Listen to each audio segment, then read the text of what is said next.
6h33. Jornal da CBN, segunda edição. O Jornal da CBN, segunda edição, conversa hoje com o terceiro colocado na corrida presidencial, Ciro Gomes, do PDT, que vai conversar comigo, com a Camila Olivo e também com o Kennedy Alencar. Como vai, ministro, tudo bem? Boa noite. Boa noite, Roberto. Um abraço a você e a toda a gente brasileira que está nos ouvindo na CBN. Um abraço para o Kennedy e para a Camila. Nós temos o governo de Jair Bolsonaro. Bolsonaro ganhou a eleição no seu segundo turno. O senhor chegou a dizer que um país que elege o Bolsonaro, o senhor não compreende tanto mais, mas de qualquer modo ele está eleito. E agora, senhor Ciro Gomes, para onde vai a oposição a esse governo Jair Bolsonaro? Como é que vai trabalhar em torno de um candidato que já está eleito e de um governo que já começa o seu processo de transição? Enfim, qual é a impressão que o senhor tem desses primeiros movimentos de Jair Bolsonaro e expectativa para o governo dele? Veja, o governador, o Jair Bolsonaro foi eleito presidente da República e merece ser cumprimentado por isso, não é? Desejar a ele boa sorte é um imperativo das boas práticas democráticas, embora todas as evidências derivadas da minha experiência e já dos primeiros gestos nos façam descrer. Mas, mal comparando, ele é o piloto do avião e nós todos estamos nesse avião, que é o Brasil.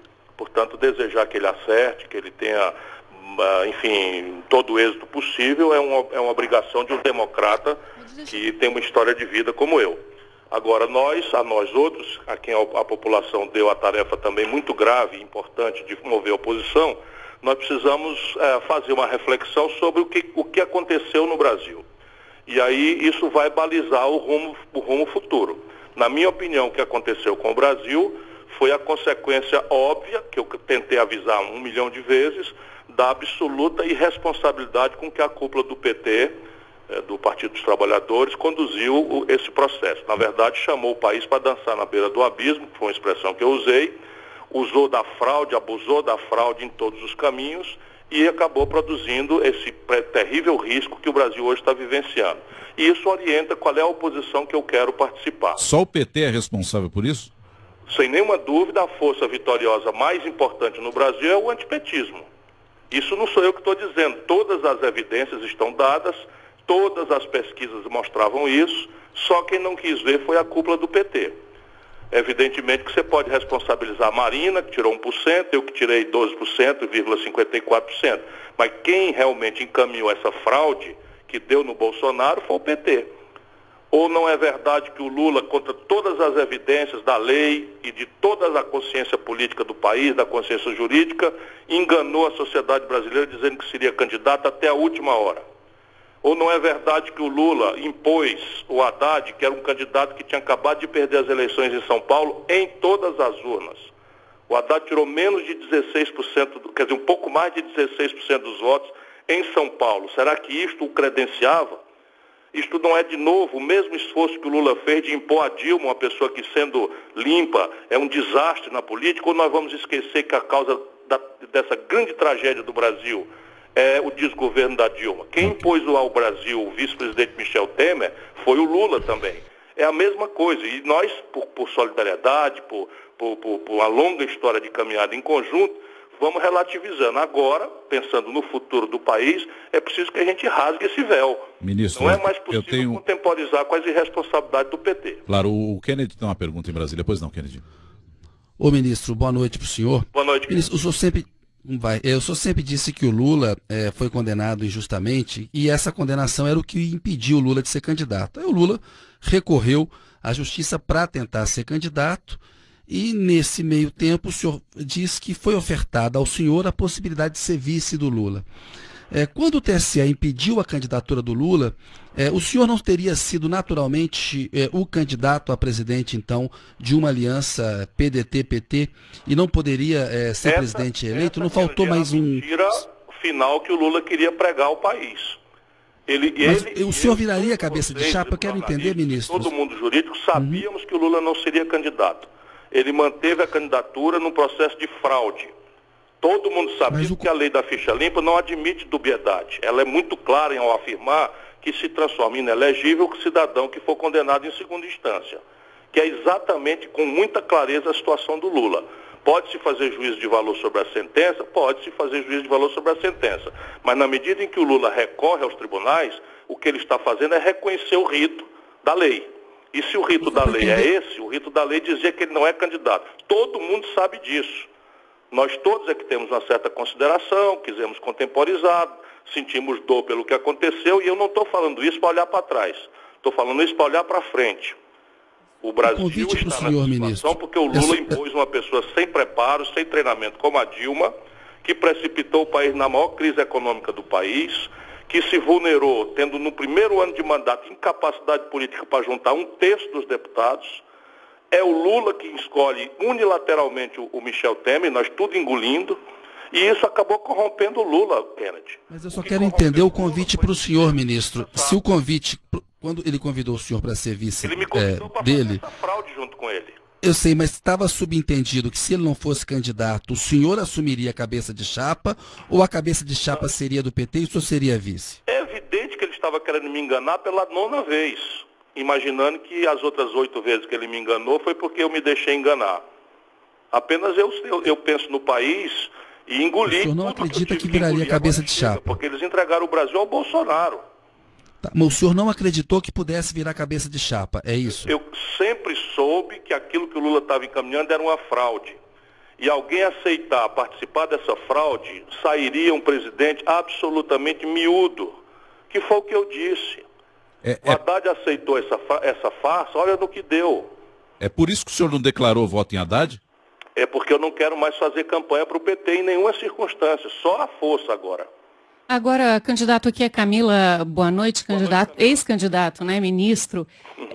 Muitas das críticas que o senhor tem recebido nos últimos dias, ou que recebeu ao longo dessa campanha do segundo turno, uma delas pelo senhor ter se ausentado do país nesse momento, e de que o senhor, a democracia, uma das críticas é de que a democracia estaria sob risco com uma candidatura colocada como autoritária. E o senhor citou várias vezes aí que o futuro do Brasil é a sua maior preocupação.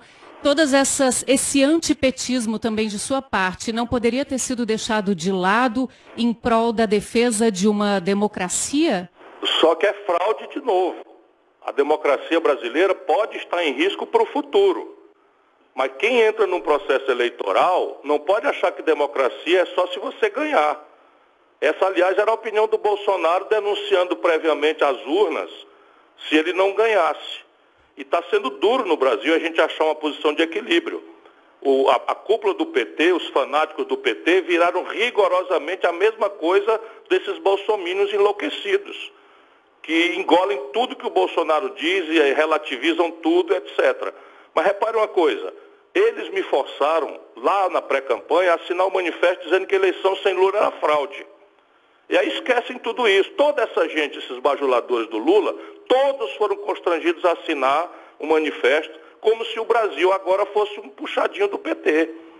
E isso é o que... E veja quem está falando isso, o Kennedy Alencar está aí do seu lado, está em Brasília, ele conhece de perto a minha conduta. Faz mais de 20 anos que eu ajudo o Lula. Mais de 20 anos. Agora, desta feita, passou de qualquer limite. E não é por mim, é pelo Brasil. Ô, ministro, olhando para o Brasil, o Bolsonaro já tomou algumas decisões. Criar o Superministério da Economia, fundido Fazenda, que foi uma pasta que o senhor ocupou, Planejamento, Indústria, Comércio Exterior e Serviços. Vai dar o Paulo Guedes. Vai fundir também Agricultura e Meio Ambiente. E o Paulo Guedes diz que o Mercosul não será prioridade. Qual é a sua avaliação sobre essas 3 decisões já tomadas pelo presidente eleito e a sua equipe? Kennedy, deixa eu completar uma outra notícia que circulou hoje, é também da fusão dos ministérios da Educação com o da Cultura e do Esporte. Aí já incluo também na pergunta de qual a sua opinião sobre essas medidas. Eu acho que nós precisamos ter humildade para, reconhecendo a eleição como legítima, e eu a reconheço como legítima, ao contrário do primeiro momento do PT, a gente tem que dar ao presidente eleito, né, a faculdade, né, dele organizar a equipe e a estrutura do seu governo da forma que lhe for conveniente. Entretanto, se você me pede uma opinião não do candidato, que quer tomar essa posição de distanciamento, desejar boa sorte, e respeitar os movimentos dele até a hora que daqui uns 100 dias, que são normalmente nas tradições por aí afora, um tempo que se dá para a gente então examinar o resultado. Agora, se você me pede uma opinião de uma pessoa muito experiente, isto não pode dar certo. Por quê? Porque as contradições nessas fusões são absolutamente orgânicas. Por exemplo, indústria e comércio quer diminuir tributo, quer melhorar a competitividade sistêmica, quer melhorar a condição da indústria fortalecer. E fazenda, premida especialmente a fazenda brasileira, pela mais grave crise fiscal da nossa história, quer cobrar imposto, ponto. E quando eu fui ministro da Integração Nacional, aquilo ali já é responsável da defesa civil, a questão da infraestrutura hídrica, perímetro de irrigação, passando por desenvolvimento regional, por obras e operações como a transição do São Francisco. Me disseram que o presidente Bolsonaro, eleito, está pretendendo juntar mais turismo e cidades. Só quem de fato nunca administrou um pequeno estabelecimento pode acreditar que uma coisa dessa vai dar certo. Agora, fala-se muito também, ministro, a respeito da indicação de Sérgio Moro para um superministério da Justiça. Como é que o senhor avalia o nome do juiz Sérgio Moro para um cargo como esse? Eu acho que o Sérgio Moro devia aceitar logo, porque o Sérgio Moro não é um juiz, o Sérgio Moro é um político que tem sistematicamente fraudado a sua toga com intrusões na política brasileira. De maneira que ele devia assumir essa vocação e assumir logo esse ministério. E vamos para que ele mostre ao Brasil como é que ele pode de fato ajudar sem o arbítrio do judiciário. Kennedy? Ô ministro, o senhor já falou que o antipetismo foi uma das causas principais aí da eleição do Bolsonaro, né? E essa pauta da corrupção, ela teve em discussão nos últimos anos no Brasil. Lá na Itália, nos anos 90, a gente teve a Operação Mãos Limpas, que abalou muito o prestígio da classe política tradicional e resultou na vitória do Silvio Berlusconi. Aqui a gente tem a Lava Jato, que também tem um impacto semelhante ao abalar a credibilidade da classe política como um todo e abrir espaço para o Bolsonaro, que se apresenta como um candidato contra o sistema, um candidato da ruptura, mas foi deputado durante muito tempo.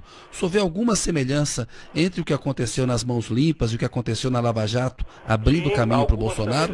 Até porque o Sérgio Moro se orienta pelo mapa da Operação Mão Limpa na Itália.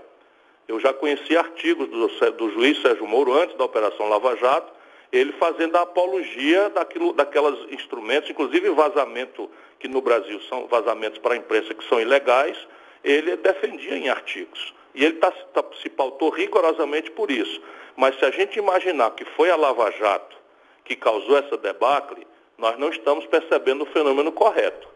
Porque nós então cairíamos na intolerável consequência, que é o que a cúpula do PT faz todo dia, de chamar 60% do povo brasileiro de fascista.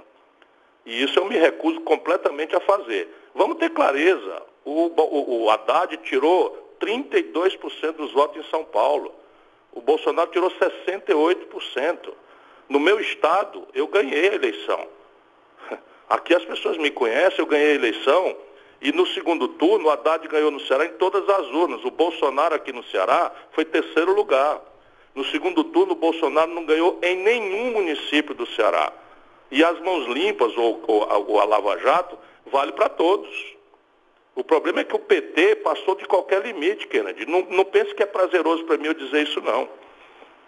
Essa divisão, ministro, não pode impedir uma vitória em 2022 se o senhor segue o caminho numa linha. O PT segue no outro. O PT mantém ali, digamos, os 25%, 30% de votos dele. Ou o senhor acredita que é possível construir um caminho pelo centro, já que se somar os votos dados ao Haddad, com abstenção nulos e brancos, é maior do que o Bolsonaro teve? O senhor vê um jeito de trilhar um caminho que não passe nem pelo Bolsonaro, nem pelo PT? Somar contra o Bolsonaro a abstenção, somar contra o Bolsonaro nulo e branco é um erro grave de quem não quer perceber os seus próprios equívocos. Isso é o que desorienta o Brasil. Agora, eu acho que o Brasil precisa desesperadamente construir um caminho diferente dessa polarização mesquinha que nos trouxe a esse momento que nós estamos vivenciando. Pois é, esse é um vou ponto. me bater e vou lutar por isso. Esse é um ponto, ministro, que eu queria entender um pouco melhor. O senhor citou aqui no começo da nossa conversa que quer olhar para frente. O que é esse olhar para frente como oposição, que seja de algum modo construtiva para o país diante de um governo Bolsonaro? O que seria exatamente esse olhar para frente? Eu acho que nós precisamos chamar todo mundo, organicamente aos partidos, quanto possível, mas do jeito que as coisas estão no Brasil, isso vai ter que transcender a próprio limite dos partidos, para nos coesionar ao redor de 3 valores fundamentais. Primeiro, a proteção da institucionalidade democrática. Se há uma ameaça à democracia, ela não aconteceu de hoje para trás. É mentira do PT, foi terrorismo do PT, que envolveu muita gente boa que acabou acreditando, dizer que votar no Haddad era defender a democracia. Isso é mentira. A democracia brasileira está absolutamente preservada e ela pode estar ameaçada de hoje para adiante. Então, a primeira grande tarefa do futuro é organizarmos um movimento capaz de proteger as regras da democracia. Segundo, proteger o interesse nacional, porque a agenda que vem por aí é uma agenda que internacionalizará de forma insustentável os essenciais pilares da economia brasileira, como o Banco do Brasil, Caixa Econômica e Petrobras. E não há capital privado nacional brasileiro para comprar nenhuma dessas empresas, de maneira que entregá-las à iniciativa privada significa entregá-las ao capital estrangeiro, especialmente e provavelmente a capital chinês, o que é de todo inconveniente para o Brasil. E nós precisamos proteger essa questão estratégica do interesse nacional, não para bajular corporativismo, nem muito menos sancionar a roubalheira que se sistematizou nos governos do PT. Aliás, replicando aquilo que já vinha sistematizado nos governos do PSDB. E terceiro, proteger os pobres, porque há uma agenda grave de desmonte do estado de bem-estar social rudimentar que nós sofremos. Esses 3 valores, que parecem simples, é o que deve orientar a coesão das forças políticas que têm compromisso com o povo brasileiro. Só para a gente fechar aqui, ministro Ciro Gomes, a gente tem mais 1 minuto de entrevista. O senhor está otimista em relação à próxima legislatura, ao próximo governo? Qual é a sua expectativa? Não é muito provável, não. Eu lhe digo por quê. Nunca vi a fragmentação que estou vendo na Câmara Federal. De maneira que até a própria renovação, que foi extensa, 272 deputados de primeiro mandato, é uma renovação que vem na linha da inexperiência, na linha do moralismo, de goela, na linha, enfim, dos interesses de identitários de grupos muito reacionários na vida brasileira. E 30 partidos representados ali. No Senado há uma renovação de 86%. Que teoricamente poderá ser potencialmente uma coisa boa, mas vai ser muito difícil construir consensos ou mesmo hegemonias claras, o que significará um componente a mais na soma de potenciais de crise que o governo Bolsonaro começa. Ministro Ciro Gomes, muito obrigado, por atender a CBN e uma boa noite ao senhor. Muito obrigado, boa noite a todos. Ciro Gomes, portanto, que foi o candidato terceiro colocado na corrida presidencial, conversando aqui com o ouvinte do Jornal da CBN, segunda edição.